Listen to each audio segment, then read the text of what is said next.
आपण पाहतोय या घडीची ही महत्त्वाची बातमी. खरं तर खासदार संजय राऊत यांच्या वक्तव्यानंतर आता मात्र अनेक सवाल उपस्थित केले जात आहेत.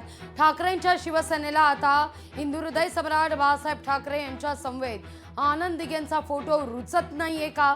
दुसरा मुद्दा ठाकरेंच्या शिवसेनेकडून असाही उपस्थित केला जातोय की जे मनात आहे तेच वर्तमानपत्रात उमटलं गेलं, खोडसाळपणा करण्याचा हा प्रयत्न आहे, अशी टीका आता या सगळ्या मुद्द्यावर ठाकरेंच्या शिवसेनेकडून करण्यात आलेली आहे.